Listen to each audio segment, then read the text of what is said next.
Drill 'em. Let's get 'em crunk. Chill. Let's get 'em crunk. Like and subscribe. Real Music TV.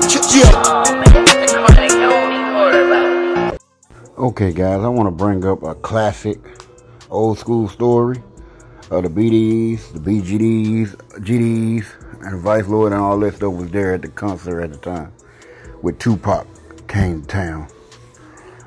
Tupac was around in Milwaukee, then he had went on to Chicago and met up with some people, and he was going to do a show there that night. And allegedly, you know what I'm saying, everybody loved Tupac in Chicago. Everybody loved him. Everybody loved him all over the world.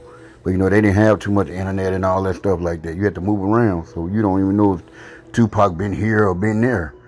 Allegedly, Tupac probably had attempts on his life 3 or 4 times, but a lot of people don't hear about the attempt that he had at Chicago, that Chicago was going to try to kill Tupac. Tupac was supposed to die that night at Chicago also, and I'm going to break it down why and how and what went down. Tupac had a concert, and he was on stage performing and stuff like that. He was already mad because he heard about what happened when at the time he was in jail, and he had a picture of Lil Yummy or whatever, and he was hearing about the story, but I don't know if Tupac heard the whole story, but he was hearing the story and stuff like that and what happened or whatever. It had Yummy as a killer, but it didn't have Yummy because Tupac didn't probably believe Yummy even did it. But he heard about the story or whatever, and he decided to take it to the concert and stop the music and talk about it to the Gds and stuff, and Bds that was at the front of the stage. They was supporting Tupac. They was loving Tupac, dancing to his songs and everything. But Tupac was mad, so he decided to check the guys in the front, you know what I'm saying, about killing a kid. You know what I'm saying? They didn't have nothing to do with it, but they sets and stuff had something to do with it. And they getting into it and killing these kids. Tupac went with that, killing the kids and women and stuff like that. So he said something to them allegedly. They got in, they started, you know what I'm saying, feeling some type of way, like, oh, this nigga trying to play us. So after they got to talking or whatever, he was checking them about that. And it's a video audio out of it, because I actually heard the video audio a long time ago. And he just said, Chicago, stop killing these kids. What the fuck wrong with y'all? Stop killing these kids. What the fuck wrong with y'all, man? Y'all saying all that. So, you know, Chicago, them niggas some gangsters. They don't play that. Now, you do that today, they probably just start shooting and ask questions later. They do it. They would have did it then. They were going to get you, but they wouldn't just do no reckless shit. So the music came back on. They got to start booing and doing this and doing that. They was kind of mad. Tupac went back to perform, then he stopped the music again.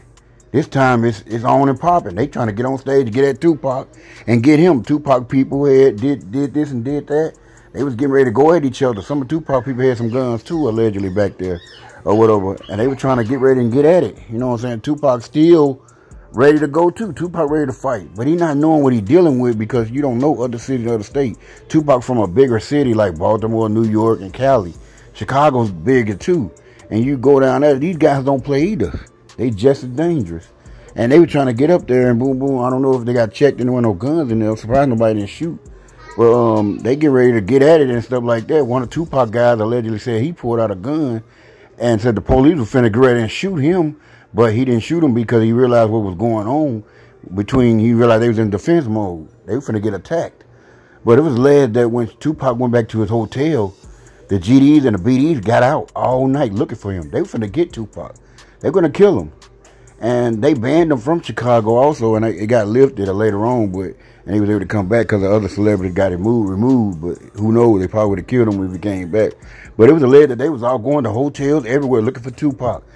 It said out of everybody in Tupac camp, everybody was kind of worried. Like, hey, because they know they got to defend Tupac. They probably straight, but they got to defend him. And they got to do this. They said Tupac was sitting back, relaxed, didn't even care. Tupac said, hey, if it's my time to go, it's my time to go. You know, Tupac was always gangster. He wasn't going to run. He wasn't scared. Other people got on the plane and got the fuck up out of here. Tupac was not scared. That's how real he was. He was a gangster. Them GDs was finna get him.